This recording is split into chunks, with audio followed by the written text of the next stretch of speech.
Siyanamkela Avalanche of Grace, igama lam ndithenjiwe. Molweni, sizafunda uYeremiya 30 namhlanje. Sizawuva uYehova uthina na kumaSirayeli. AmaSirayeli aselithinjweni kaloku. Kodwa ngoba sithandaza uThixo obuyiselayo, ubathembisa into yoba uzayibuyisela yonke into yabo bebalahlekele. Lilizwi lam nawe ke eli ukuthi anything that the enemy has stolen in your life, God is able to restore it in the name of Jesus. Ayibasemandleni, basemandleni. Xesha lokutyhafa liphelile. Ukubuyiswa kwamaSirayeli. Lavakala ilizwi uYeremiya, ilizwi likandikhoyo lisithi, utsho undikhoyo uThixo kaSirayeli ukuthi wabhala encwadini onke amazwi endiwathethileyo kuwe. Uthi mawabhalwe encwadini ngoku. Ilizwi nelizwi alithethileyo, isiprofeto nesiprofeto asithethileyo, nesithembiso nesithembiso asithethileyo, masibhalwe ngoku. Hallelujah. Afune bazeletyalo into ethetha into yokuthi sizakwenzeka. Lilizwi lakho nam ke elo yoba ebhalwe la eBhayibhileni, isisiprofeto ndithi lilizwi likaThixo lizakwenzeka empilweni yakho. Verse 3, kuba kaloku lifikile ixesha lokupheliswa kokuthinjwa kwabantu bam amaSirayeli namaYuda. Ndiza kubabuyisela kumhlaba endawunika oyisemkhulu, babuye bawume kwakhona, utsho undikhoyo. Verse 4, wenjenje ukuthetha undikhoyo ebhekise kumaSirayeli nakumaYuda, omeleza, eomeleze ukuthi anizofela phayana eBhabheli. Niye eBhabheli ngenxa yezenzo zenu ezigwenxa, kodwa nizofela khona. Ndazi le izokomeleza umntu ukuthi loo ndawo kuyo, kokuthinjwa, loo captivity okuyo awuzufela kuyo. Ayondawo ozawufela kuyo leyo. Uzokhupha uYehova. Ifuna ukuqinisa, ifuna ukuqinisa ukholo lwakho kuYehova. Ubambelele kuyo, usuke ezindleleni ezigwenxa, usuke ekukhonzeni abanye othixo. Verse 5, utshilo undikhoyo ukuthi kuvakala isikhalo esibangwa lixhala. 6, khawuthi xa ukhe ucinge, yakha yazala kanene indoda. Eyabuza uba indoda yakha yazala na? Athi kuthini ke le nto ndibona amadoda ebambe esinqeni ngathi ngumfazi osikwa yinimba? Kutheni emajekile nje? Verse 7, mawu, hayi ukuba nkulu kwaloo mini, ayikho eyakha yafana nayo lexesha lembandezelo kwindlu kaYakobi, kodwa ke noko yosinda kuyo. 8, nguwo lo umlomo kandikhoyo uSomandla onke, ngaloo mini ndoyaphula ityoko abaphantsi kwayo, ziziqhawule izitrophu ababotshwe ngazo, bangabi sabangamakhoboka abantu basemzini. Thank you Lord. Iyawufika imini nakum nawe ezaqhawula amakhoboka. Iyawufika imini ujongile uYehova, usijongile, uyabona. 9, ndaweni yaloo nto baza kuba zizicaka zikandikhoyo uThixo wabo, nezicaka zomngani wabo uDavide endawavelisela yena. Musa ukoyika. Basemthunjeni, uverse 10 uthi mabangoyiki. Musa ke ukoyika, sicaka sam Yakobi, nawe Israyeli. Musa ukunkwantya, lowo ngumlomo kandikhoyo. Ndiza kukuhlangula kwelelo lizwe elikude, ndiyikhulule inzala yakho kumazwe engabathinjwa kuwo. Isithembiso isithembiso sakho nawumisa. Sithandaza uThixo wezithembiso. He's not a man to lie, he doesn't lie. Ayithethileyo akaxoki, uzoyenza. Uthi uzawubabuyisela. Ibe laa nto eziyobe sesithi mayibhalwe phaa encwadini wenzela into yokuthi nje evidence yoba ndandithe. So into esikhuthaza into ukuthi we must stand on whatever God is saying in his word. Ayisosiduri, ayontsomi, iBhayibhile ayontsomi. Kwe-end times make sifunde uba siyifunde and value it and value God. Ngoba if we don't value God, we don't value his Bible, it means we are proud. Sisiphakamisile, ayo humility leyo. Uzosichasa kuyo, uzosichasa. South Africa.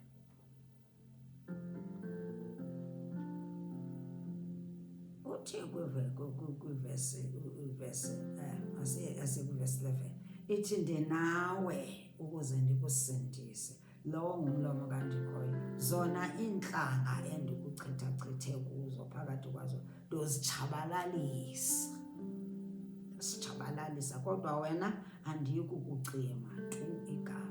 Nawe phofu uza kohlwaywa, ndiza kukuqeqesha phofu ndingabi ngqongqo ngenxa yantoni? Ngoba baye bamamela, baye bahamba xa isithi uyawuva iyane elithinjweni baya.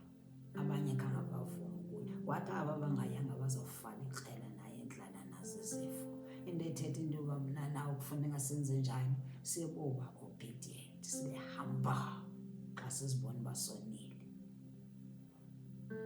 Senze le nto uyawuva ithethayo. Baye bazithoba, bahamba. Baye bazibona uba nyhani besisukile endleleni ngoku besesikhonza isithixo. Sesukile endleleni uyawuva ufanele into yokuthi aqumba asiqalekise. Kodwa ke ngoku bathini? Uyabakhuthaza ngokuthi ndizazibuyisele zonke into zelo. Haleluya. Lilizwi lam nawe ukuthi into zethu zizawubuyisela. Into zethu. Haleluya.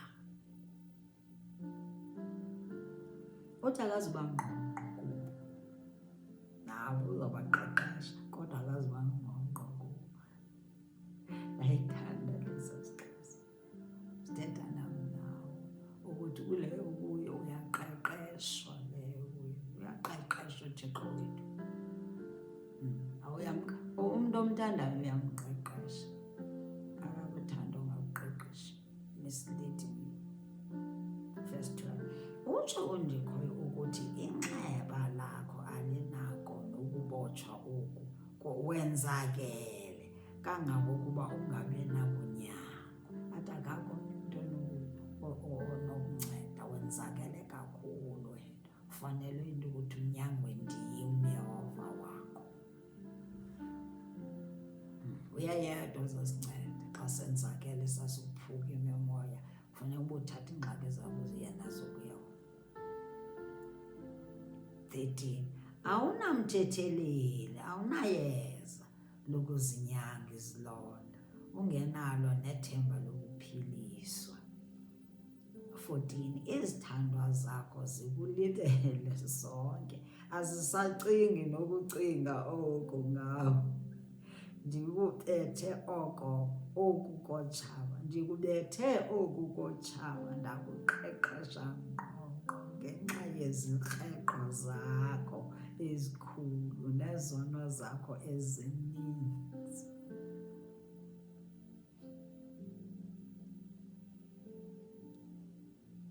Thetha nam Asirayeli, wayethetha nam Asirayeli, thetha nam nawe. Besikreqile, sisukile kuYehova, sasuka uYehova, sathemba uThixo baseyiphuthi izithixo amagqirha ezango, sahamba siyobuza zona. Ngoku sixakene nento ngoku.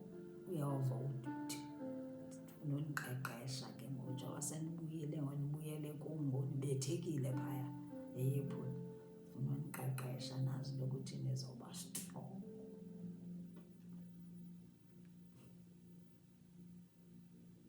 15 uthi yini ukuba ukhale ngenxa yenxeba lakho nangenxa yeentlungu zakho ezingenakunyangeka. Ndikwenzele konke oku ngenxa yobukhulu bezikrengqo zakho nobuninzi bezono zakho, ngenxa yezono zethu, ngenxa yokukrexqa kuye singaluthembi. Ngoku into ezasinceda ukuthi sibuyele kuye, azosiqeqesha, azosibeka endleleni. 16 Kodwa ke bonke abaqwenga wena, uThixo othembekile, uThixo lothando, uThixo othembekile, uthi angabalwa nabo uzolwa nabo naye. Uthi kodwa bonke abaqwenga wena, ilizwi lakho elo zulithathe leyo vesi ubhale kwidayari yakho. UJehova uthi abaqwenga wena boqwengwa nabo.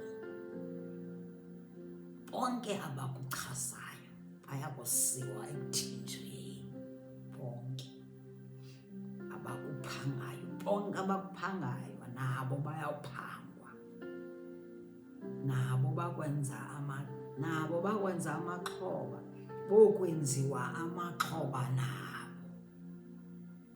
Hallelujah. Thank you, Lord. That's ilizwe lewofa. Sebalwela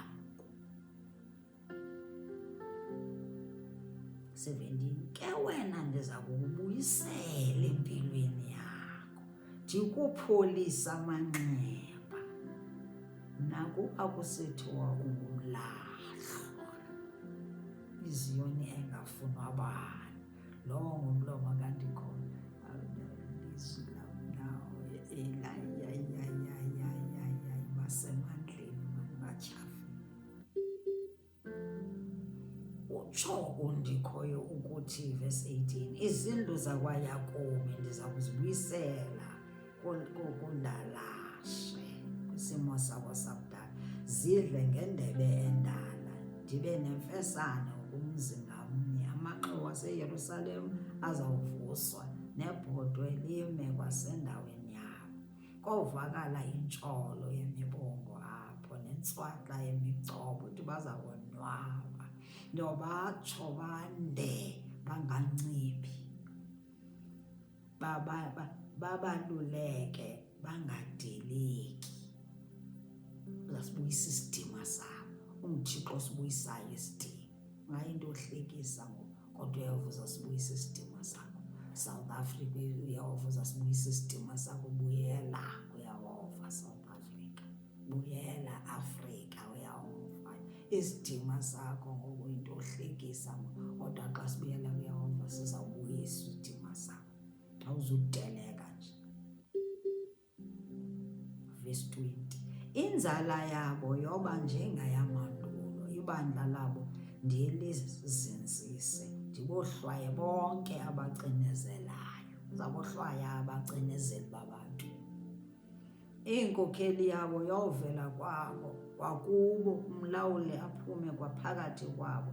Uya kuvela ngokubizwa ndim, uYesu, uthetha ngoYesu nguwe, asondele kufuphi nawe.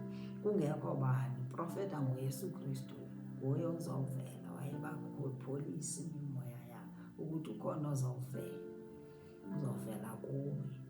Ungade asondele kum ndingambizanga. Lowo ngumlomo kaNdikhoyo. Verse 22 Ewe, niyakuba ngabantu bam. Asibuyele kuye, sizaba ngabantu bakhe. Mna ndibe nguThixo wethu.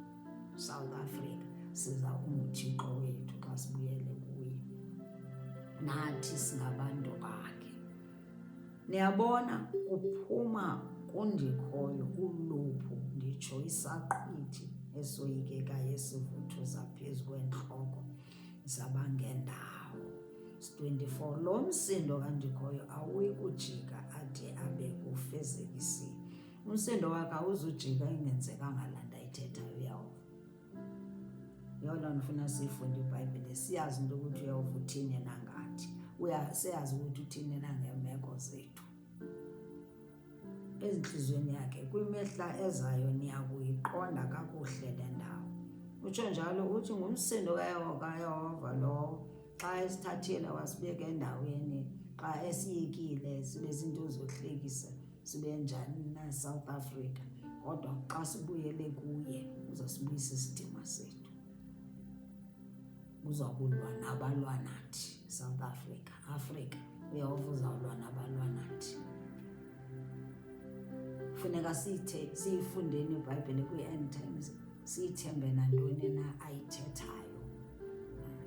Le izokomeleza thina kwiimeko ngeemeko esikuzo, kumazwe ngamazwe, kuma-communities ngama-communities, kuma-families ngama-families. Masoloko simthembile izithembiso zakhe, azubi phantsi. Yiyo le nto ayithethayo.